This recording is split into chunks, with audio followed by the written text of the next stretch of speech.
الله الرحمن الرحيم الحمد لله رب العالمين الهجمة بصمد السلام عليكم ورحمة الله وبركاته. السلام عليكم ورحمة الله وبركاته. نبنج ممدو مفوني كلي بكري سيسكروك مادو دي أكوبدي. أيوة أنا كان لا تقبلوا عبد الله. نعم. أنا كان لا تقبلوا مالي لا تقبلوا. نعم. فما تشانكوني. أيوة فما تشان. نعم دو تجلين وأكون فما بو. نعم. كانوا كمالو كوبي أمي دونا دونكرين وكو أمبالكا وكدو. Aha. أمبالكا. Awo. Abla doko anga liper ko la kena ko anga soju. Anga soju. Mo ko mi to wala ko anga soju. Abla ni ame so. Ni ame du. Ni ame gwa. Musudu de. Allahu Akbar. Ha? Awre ma ko anga soju. Anga soju. Allahu Akbar. Da wala ko ko anga soju. Abla anga ima du sigili musude ka. Allahu Akbar. Ute che do me sono be bala cheno. Ha? Adesso ma klikele rek atese sono. Allahu Akbar. Ngani ay be manguke. Kataka bin bela jelenke. Katla ibulu bagato kibena so. Nam na so itina so kama te. Modi biko. Allahu Akbar. Kawo Muhammad nam ala ke inna jili baba bla jili si ko la amin akum muso bi dayo minna dana hakika so hakika dafara Tiendo. ko fen be hakika ko muso ko hakika Tiendo. mo fam Abla cheba fenfen. Ya fenfen. Ni dirabi nanala. Muso ko na do akamu yala. Nam Bebe filatima. ye Akrana tugu. Akubita ka haklida. Akbar Ali dimsan fitini bitlungal. aywa obe ari ni na ko fama ga dugu ko ta ajana muso ko Uko nje msuko wala karta tika jalenu. Ebe ngalondo de. Ima beje msuko note. Ibe kuruto rebi. Kadama annama yinife. Allahu Akbar Abla aku kagale. hadima do ko Dimsina tala mo kurba tala. Basi kana ni ngakuna rebu ga ne mo bo gali mun fina siga kurne ta. kana kuma kana shi ne ani ga maso kana fo kana jabi ne ani ko wa fi jabi ke Basi ni nani kana jabi ni fina bo kewa. Fina bo ketu ne join. nam hadima ko na fura am balaka tuna ka so bi chefur do ban bi Chindo. wuti Abla. Ulu tubli ke kadama. Ulu be ji sori kadama. nam Abla ulu ka fem belajili. Ma ko aketu mana ama blogi bo kan woro kan da ulu koro. Abla naka duyi. Ulu ta jikala ka asidikala. nam Ka tulu kala ka asidikala. Kana ndalo soro ka abona firanka. la hawla Ko bani. ko bani Ni amido no ifa. Na ifra karogele ma. Wala kris idalen to ibe sunola. Yadla tigele kamurge la asafurula. Abla ibe muntura.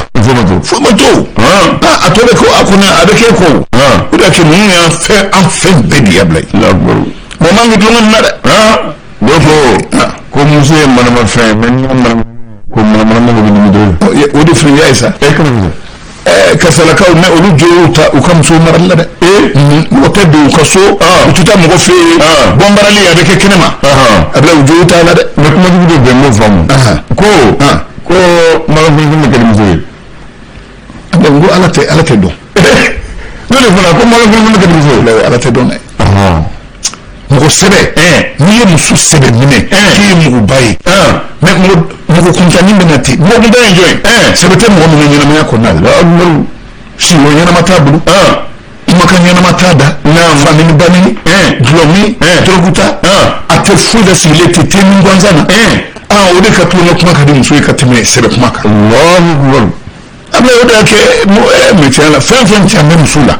wa atebo kanima mo ta dun kan ta mo ka abla du do fe kuy ayo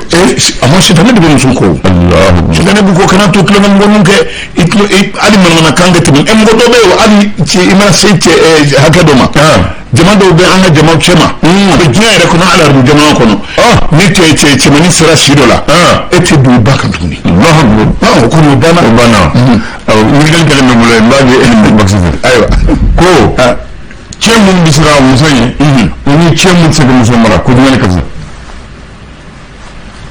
en do sa cemu bisira muso yi o cemu se muso mara ni sira muso ma mo muso dima ko Allahu Akbar sira muso ma mo da be muso dima ay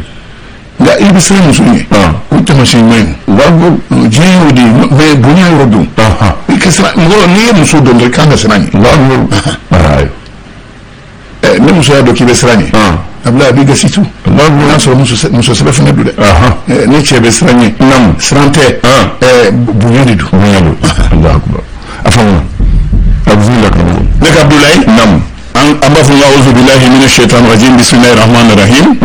bi entene maskalo klishiki sama fulani mugan kili abla an shira yɛrɛ la ala kan ke yɛrɛ la amin gafo bambulu an ba damin le sor fasore ka fasiri ale ko vaccin min ni amale covid-19 kɛlɛli kama ko kun fɔlɔ nana Mali kɔnɔ nka maa fɔlɔ minnu ni u bɛna olu sɔgɔ o ye maa minnu n'o ye kɛnɛyatigilamaw ye ani maakɔrɔbaw minnu ni bana in ka teli ka olu minɛ o kɛrɛnkɛrɛn b'an cɛ ma dɔw si ma se yɔrɔ la nka bana bɛ u la bana min ni hakili to u la u bɛ farati la i n'a fɔ sinzantigi i n'a fɔ ɲɛnakili feereketigiw tansɔntigiw jabɛtitigiw olu ye maaw ye minnu ni olu kan ka kɔlɔsi kosɛbɛ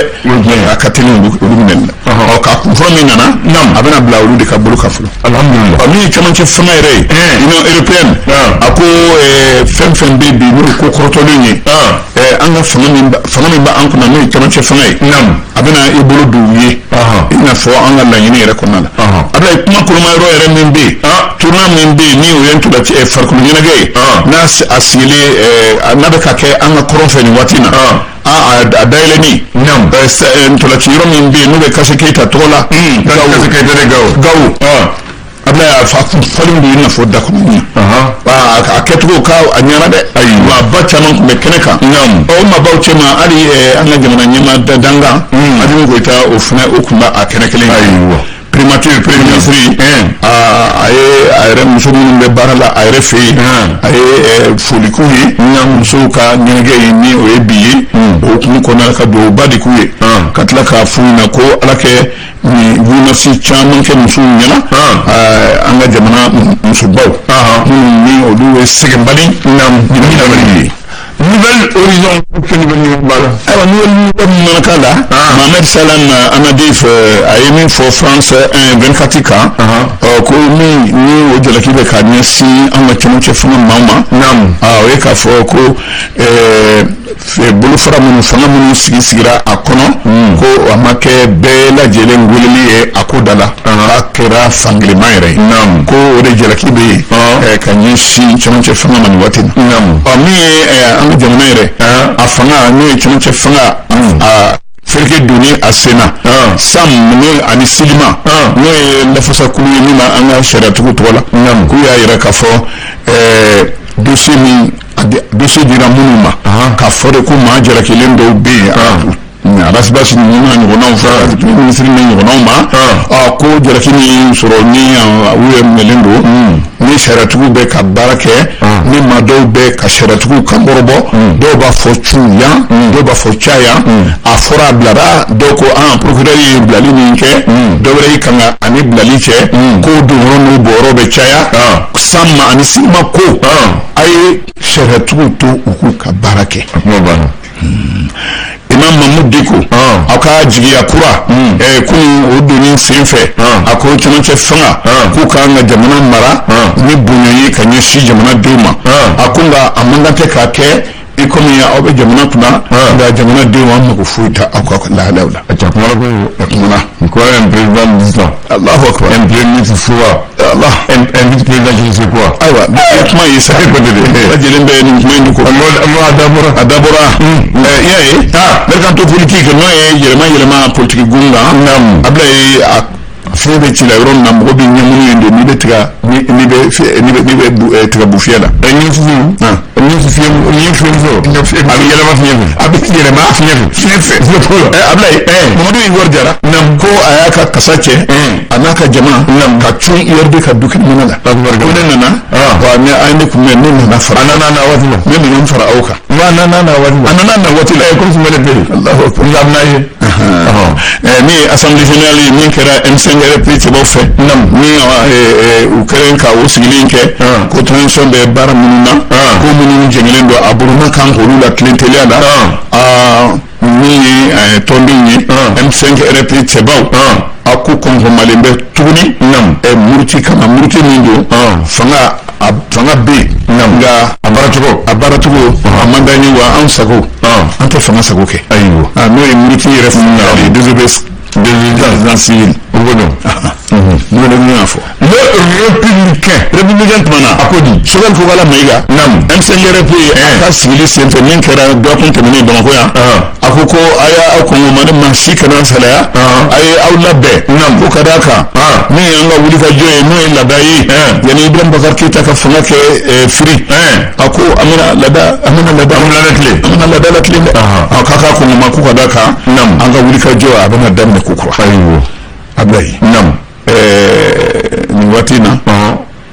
Conseil supérieur de la défense nationale ni o ye kulu dɔw sigilen ye k'a fɔ de ko olu nakun ye min bɛ ka kɛ anw fɛ yan a ko bɛ se ka an bɛ se ka fu sɔrɔ cogo min na ka d'a kan mun ni kisɛ ci kɛra kɔsɔn na kɔtigɛbali ye dɔgɔkun tɛmɛnen yan i b'a fɔ k'u bɛ ɲɔgɔn tulola sɔmi de mun mana tila yen na yɔrɔ wɛrɛ bɛ i bɛ yɔrɔ wɛrɛ tun ka mɛ mun ni kisɛ cira yen fɛ saya bɔra la fali kɛra a kɛra anw ka finitigiw la tigɛlamaw la minnu ye bingannikɛlaw ye digikɛlaw olu fana caman na ni dun ye nin lajɛ o bandaw ale min ye cɛmancɛ fanga ɲɛmaa yɛrɛ ye alamisa tɛmɛnen Guruba a ye don kɛrɛnkɛrɛnnen dɔ sigi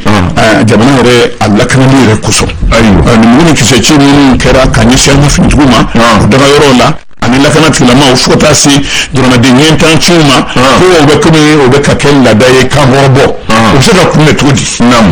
sigili in kɛra o jate de kɔnɔna la Ablaye nin waati na dantigɛli kɛlen bɛ min ye nafolo an ka jamana nafolobɔ yɛrɛ nafoloko yɛrɛ ye 2022 nafolo min kan ka ɲini ka ko ɲɛbila ye don dɔ ɲɛ an ka musaka bɔta an ka musaka ɲinita a ko min bɛ an ka nafolo bɔta jɛ n'i ye a jate yɛrɛ minɛ 400 murumuru o ye 5 ye produit intérieur brut la 222 ni su ni si bɛ sɔrɔ ko ma ani nafolo ko ma Aluseni Sani alamisa tɛmɛnen maskalo tile 4 ale ye sigili dɔ kɛ sigili ni a kɛra visio conférence o de senfɛ a ko ka d'a kan bana min bɛ an ka jamana kɔnɔ waati na o la sa a dayɛlɛnni o kɛra hôtel de finance la ani gouvernement maaw ani directeur général du budget président section des comptes et ministre de cour suprême yɛrɛ la Ablaye républicain le printemps non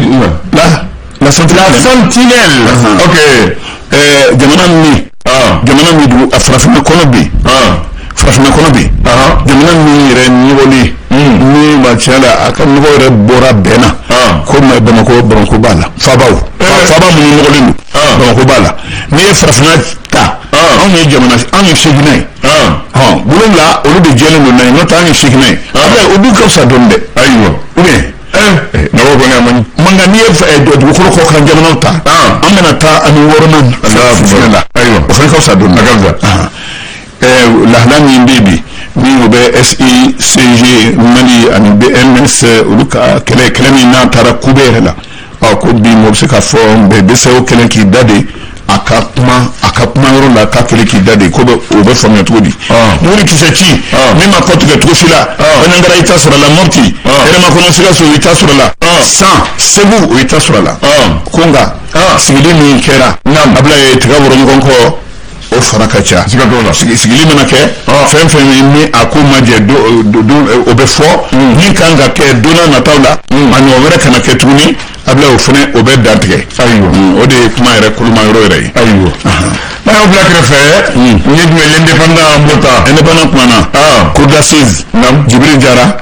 k'u ye ale kɔni bila san 10 kaso la da yɛrɛ tɛ don a ka kuma la ka d'a kan a kɛra sababu ye ka dɔ gosi gosili yɛrɛ kɔ sɛ bɔra a la Ablaye min bɛ se ka to an ka jamana a se ka kɛ jamanaden kura min hakilina kura jamana jɔli la Modibo Sidibe a ko ale kɔni hakilina bɛɛ lajɛlen de kan ka wele min bɛ se ka to jamana a ko min jɛngɛlen don min tilennen don k'a bɛɛ lajɛlen kɛ daga kelen kɔnɔ k'a ɲagami Ablaye ka bɔ ni ko kura ye a faamuna min ye groupe d'experts ye minnu ni o ye maa faamuyalenbaw ye diɲɛ semaine tɔnba tɔgɔ la minnu sigilen ko olu bɛ Maliko dɔn ka tɛmɛ Mali yɛrɛ kan o y'a jira ko Mali bɛ tɔnɔmako caman na u sɛgɛrɛ ka dondaw kun doni min ni a bɛ a to wulu yɛrɛ minɛ tɔnɔmako caman na groupe des experts de l'ONU ko maa faamuyalenbaw bɛ jamana kɔnɔ diɲɛ kɔnɔ minnu bɛ Mali ko ɲɛdɔn ka tɛmɛ Mali kan ko Mali bɛ baara la Mali tolenba a yɛrɛ ma yɛrɛsagokɛ la ko fɛn tɛ ka fu ɲɛna ko n'o tɛ ko caman jɛngɛlen don ko an bɛna an ɲɛsin baara ɲɛnama yɛrɛ ma ayiwa cour d'assises min siga kelen bɛ cɛ min na ka fɔ ko o kɛra Kalilu Kulubali jagokɛla don ale kan ka ye bi kube la donna a nataw la a tɛna diya dɛ ayiwa Ablaye mugu ni kisɛ ci min kɛra san 2020 ni banbanci ni u ka maa caman tora la EIGCS alisa Ablaye ka a ma doni jigi a bɛ tiɲɛni na wa a ka bagabaga wa o kɔni barika ka bon ko u ka jama tun jɛnsɛnna gouvernement kɔnɔ ko nka k'u ye ka jama in ka kurakuraya tuguni ka maakuraw wele maakuraw ɲini ka na fara u yɛrɛ kan a kana t'u la donna nataw la an b'u ci siga t'o la kɛnɛ fana y'a fɔ les échos welewele ka bɔ Ablaye nin waati na y'a yira k'a fɔ directrice régionale de la protection civile ko protection civile tiɲɛ yɛrɛ la ko cɛ ni musoya ko t'a la mais cɛ bɛ minɛ cogo min na muso bɛ minɛ o cogo la baara min bɛ kɛ cɛ fɛ o baara kelen de fana bɛ kɛ muso fɛ k'olu kɔni ma samatiya ye ni cɛw cɛla la Ablaye ɲininkali kelen bɛ n'a sɔrɔ CECIM tɛ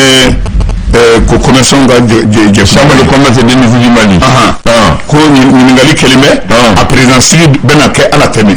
ko nka ko e ko a na kɛ i n'a fɔ maa min ye baarakɛla yɛrɛ ye u na o de ta wa walima fɛn bɛ min kun ka tɛmɛ min kan wari bɛ na danfara don maaw ni ɲɔgɔn cɛ tali waati la ne de kuma ye nin ye e ko y'a fɔ informateur ne de bolo ni Buye Asherifu Asharafa o de kɔni don ale kɔni jaabiya n'a ka jama ko transition ko Sherifu kɛlɛ k'i kanda u ka baaraw ni baara kɛ ko ɲuman nin yɛrɛ la ayiwa a dabɔra tuguni nin waati na ɲininkali kelen bɛ ko maire min bɛ Dabiya n'o ye Babani Sisoko Sura ye olu janfa min kun tali ka ɲɛsin Baba ma ko a ma démissionné nka dɔw ta Futanke Babani Sisoko a tɔɲɔgɔn n'o ye RPM maaw ye u tun bɛ fɛ ka maa wɛrɛ de sigi Baba place la ko Modibo Keyita tɔgɔ dɔn ko ministre de l'administration territoriale décentralisation n'o ye lieutenant colonel Abdou Mengaye ale de kɔni i sera a n'a ka jama ka ni fili natɔ ye ni janfa in k'u natɔ ye nka k'i kanga janfa in cɛ ka i sen da a ko kan fɔlen ma bɔ Ablaye an b'a fɔ nin de ye tuma dɔ la kunnafoni teliw ye donna waati natugu an na ɲɛfɔli kɛ kɔfɛ problème t'a la ni an bɛ an balakaw an furumusow an denmusow an gundofɔla o tɛ yan ko bamananw ko muso ye jɛɲɛ ɲuman mɛ gundofɔla ɲuman tɛ dɛ jɔn y'a fɔ cɛkɔrɔba de ko an ka cɛkɔrɔba de ko Ablaye o ma fili koyi ko kɛlɛ ko Modi Ablaye ma fili Ablaye ma fili o ma fili kɛlɛ ko sɛn bɔn kɔni don Ablaye mɔgɔ t'a fili de ko ni ne ye jɛɲɛ ɲuman ye dɛ mais gundofɔla ɲuman tɛ dɛ Ablaye i ma ye mɔgɔnifin i ma ye fɛ ko sɔrɔ yɛrɛkun sɔrɔ mandogo sɔrɔ la siga t'o la mɔgɔ ni kɔnɔ tɛ kelen Ablaye mɔgɔ ni kɔnɔ tɛ kelen kuma bɛ kuma na i ka n'o fɔ a ye a ko a ye fɛn bɛɛ kɛ dɛ nka fɛn bɛɛ fɛn na i ka n'i y'a bɛɛ fɔ i yɛrɛ fili i yɛrɛ faga o Ablaye diya bɛ bonya bɛ siga t'o la diya bɛ bonya bɛ ni latigɛ bolila ala ka n'o kɛ Ablaye a bɛ bɔ ni ye hali n'a sɔrɔ a y'a kɔnɔfaden bɛɛ wuli Ablaye walahi a bɛ bɔ ni ye a bɛ bɔ n'i ka gundo ye e yɛrɛ kɔni ça fait kɔni furukolankolonnan de bɛ e bɛ tɛmɛ mɔgɔ la o bɛ yeli ma de parce que gundo t'e la tuguni cɛ ye gundo ye dɛ fa ko cɛ ye ma ko do fo de ko muso ye jeni ko bulo fa ni cɛ yɛrɛ de tiɲɛ do awɔ ne bana fo bakari bari voilà awa i ye kɔnjɛ muso ye cogo i sigilen tɛ nin sa wa n'i y'a bɛɛ fɔ in na awa i kana se na dɛ n t'i bilasira dɛ bon ba bɛ mun ba ni muso damadɔ tɔgɔ fɔ olu kɛra misali ye fɔlɔ ye Mali kɔnɔ muso fɔlɔ min kɛra président muso ye k'a kɛ a furumuso o ye madame Modibo Keyita Mariam Traoré 1960 muso fɔlɔ min kɛra ministre muso ye yan Mali kɔnɔ ale yɛrɛ kɛra ministre ye o ye madame Cissé Inna wa ale do n t'a dɔn ni y'a ko mɛn ɲaamɛ voilà o kɛra a fɔ cogo di fɛn ka waati la Musa ka waati ina kɔni maintenant muso fɔlɔ min kɛra ale tɔgɔ muso fɔlɔ min kɛra premier ministre ye k'a jɔyɔrɔ fɔ kɛra ATT ka waati ye o ye madame Cissé Mariam Sidibé voilà Inna Sissoko voilà o de y'a to madame Cissé Inna Sissoko o de ye ministre fɔlɔ ye ayiwa madame muso fɔlɔ min kɛra gouverneur Mali kɔnɔ madame Si Kadiatou Sow o kɛra Alpha Oumar Konaré ka waati kosɛbɛ muso fɔlɔ min kɛra cour suprême ka présidente ye Mali kɔnɔ o ye madame Diallo Kadiatou Kayan Taoré muso fɔlɔ min kɛra préfet commandant de cercle Mali kɔnɔ o ye madame Maïga Kadija Fune Maïga a kɛra bila ala ka a bila mara la ayiwa muso fɔlɔ min kɛra avocat ye Maître Fanta Silla Maître Fatoumata de son vrai nom dit Fanta Silla muso fɔlɔ min y'a kanbo ko n b'a fɛ ka Mali jamana ni mara ka kɛ président ye o ye madame Sibiri Aminata Diallo a bɛ yan muso fɔlɔ min kɛra ministre des affaires étrangères ye o ye madame Si Kadiatou Sow muso fɔlɔ min kɛra procureur général près de la cour suprême o ye madame Manassa Danieko magistrat muso fɔlɔ min kɛra président de la cour constitutionnelle o ye ale tuguni madame muso fɔlɔ min ye bac sɔrɔ bachelière madame Sira Diop Sakriba ala k'i nana muso fɔlɔ min kɛra chauffeur ye ka taa dugu la ka taa ka na an b'a jɔna ye parce que Haruna nana i b'o dɔn madame Françoise Fribo chien de dite Bébé a bɛ kulukoro bama yanni kulukoro ni Bamakɔ cɛ ale tun bɛ mobili an b'a dɔn ala ka hinɛ fana la an b'a jɔna ye ko waati sera n'o tɛ tiɲɛ la an ɲininka n ko muso fɔlɔ jɔn kɛra chrétien y'an fɛ yan Solomon Diaw i b'a dɔn muso fɔlɔ jɔn kɛra politique fana y'an fɛ yan politique wa Keyita polisi bon muso fɔlɔ mun ye kɛra polisi ka parasitike bon mais polisi n bɛna ɲininka min ma est-ce que Jabate tɛ Jabate don bon ale kɔni yɛrɛ ale tɔgɔ tɛ n bolo mais an bɛ se k'a ɲini an bɛ se k'a ɲini inchallah donc sisan o ye muso fɔlɔ ye Mali kɔnɔ an b'o fɔ mɔgɔw dɔrɔn donc fo mɔgɔw k'a dɔn muso fana ye jɔyɔrɔ fa an b'a daminɛ an yɛrɛ ta ye muso fɔlɔ min kɛra journaliste ye o ye Aïssata Cissé voilà an b'a muso ye n ko sanbɛ olu ko munna i ma ne fana kelen ko i bɛna sɛbɛn bɔ n ko musow de na ye kɛnɛ kan yan bi sɛbɛn o muso kɔni o tɛ ko laban kanbɛ a b'a jate